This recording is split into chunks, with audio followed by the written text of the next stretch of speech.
Hello and welcome back. This is Penny Sansevieri and Amy Cornell with the Book Marketing Tips and Author Success Podcast. Oh my gosh, I remembered the name of our podcast. Did it! I did it! I feel like I should get a prize. Once again, we picked the name because we liked it, obviously, but also for the keyword element, which we'll talk about on the search engine optimization show. But anyway, Amy, thank you for joining me for the third and final show in the media series. Yes, of course. So today we're going to talk about trade media and regional media. And I love both of them. This is probably, of all the three shows, this is going to be my favorite. Absolutely. So let's first talk a little bit about trade media, because Amy, you and I have had a lot of conversations. I have a weird love for trade media. I'm just going to admit that right up front. I think that's great because it's a smart strategy for the right author that often gets overlooked. Yeah, it really is. And trade media, just to kind of give you an example of what trade media is. So trade media is any media, whether it's online, print magazine, email newsletter, that feeds into your core audience. So for you writers out there, for example, Writer's Digest and Writer's Magazine, or The Writer, excuse me, those are trade publications. Those are considered trade publications. Anything related to crafting or quilting or, you know, in some cases, some home type magazines are specific for trade. But there are also some that aren't necessarily on the newsstand. And those are, maybe that are some for like genealogists and human resources. I mean, we've had a ton of these that we pitched for our authors. Yeah, and I think a lot of times authors it's one of those things where it's almost too close. So it doesn't seem as obvious, or maybe there's an element of, I want to go bigger. Like, I feel like, okay, I know my industry, like that's not exciting to them anymore, but it's such a great place to start because it's in your wheelhouse. And I mean, at this point, you should consider it almost an easy win if you get the timing right with who you're pitching and when you're pitching and what you're pitching. Like, why not rack up those easy wins in an area that you're super comfortable with? Yeah, exactly. Because the other piece of it too is that if you're looking to build your national media portfolio, the best way to do it is to get as many media hits as you can. So going after the trade media. And the other piece of it too is that this is really, because it's so often overlooked and because trade media is sort of considered to be unsexy to some degree, a lot of times they get overlooked with pitching, and they're always in need of content. And we've had some authors who have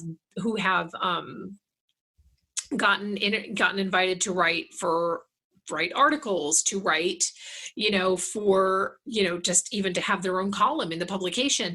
And again, 100% of their readership is your core audience. So, you know what I mean? So for that. You what? It's hard to ask for more than that, Yeah, it really is. It's hard to ask for more than that. So I really, really love trade media. And how can you find trade media? I mean, like I said, some of these are going to be in the newsstand. If you've written anything that is construction or home related, because I've done a lot of that too, you can go to Home Depot and find in their newsstand, you can find a lot of those publications. Craft stores, if you have something that is craft related, a lot of the craft stores carry some of these publications, so get to know them. Online, we've pitched, all kinds of online trade publications, but really get to know them. They're usually less intimidating to pitch. They're more receptive, as we were saying, and you'll get a pretty quick turnaround. And every time you're featured in a trade publication, boom, it winds up on your media room and on your website. And so, go ahead.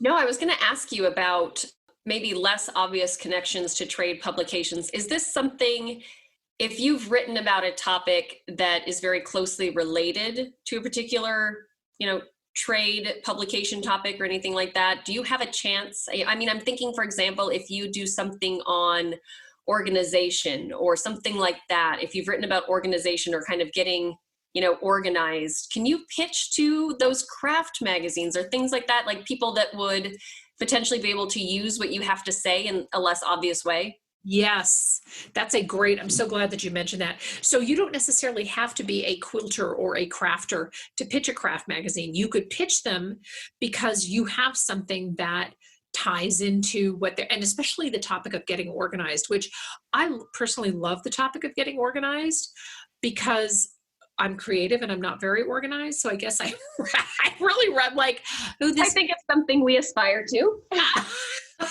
no, this next organizational book is really going to teach me how to be organized.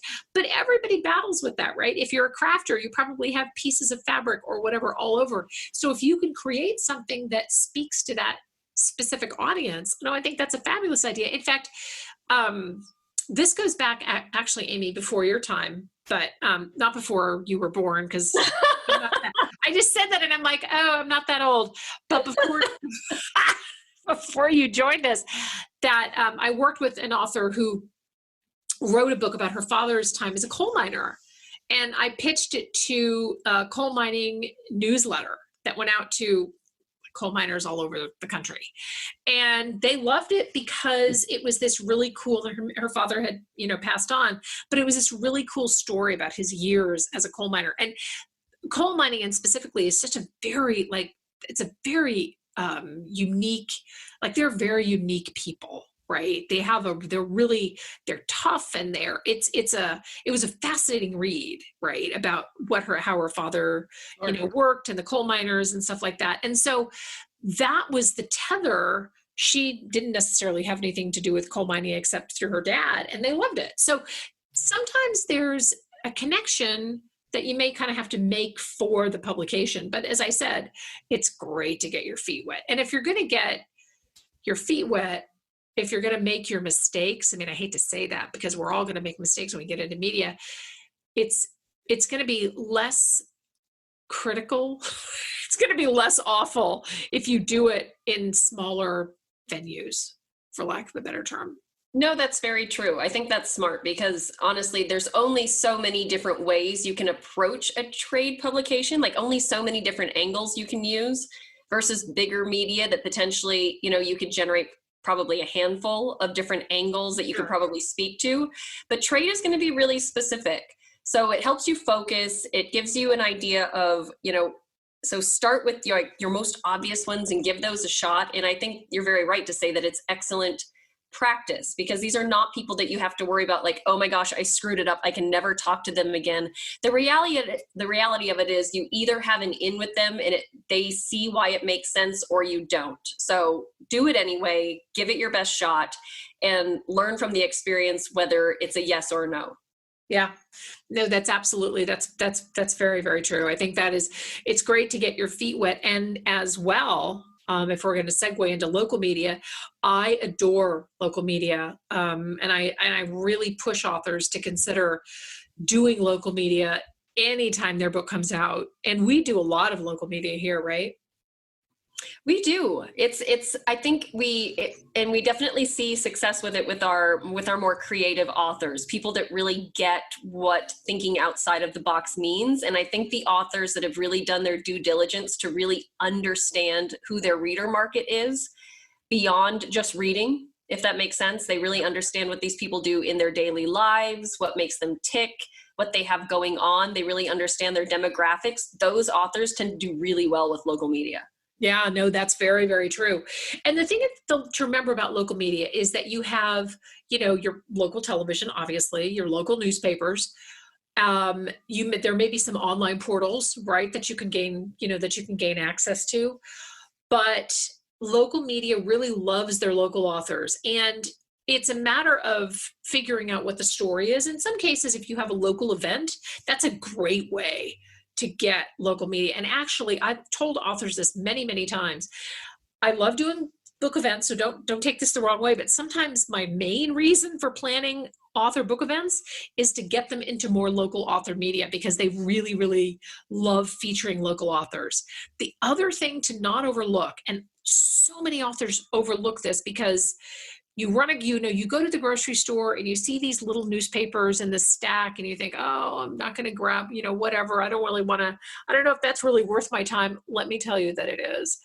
We've pitched Los Angeles is a kind of a great example because Los Angeles is considered a top 30 media market, right? So getting into a top 30 media market is harder because the competition is more fierce, but they're regional publications, these what you call throwaway newspapers that are free in drugstores and liquor stores and grocery stores that people often overlook. They are very heavily read. So whenever we've done local book events with authors, we'll always go after these publications. Los Angeles, and I remember this just from events that I've done there, has an extremely avid readership. In fact, in events that I've done that have never even been featured in, written about in the Los Angeles Times or Orange County Register or any of the big publications there, that have only seen grassroots effort through those local throwaway publications, have been extremely well attended.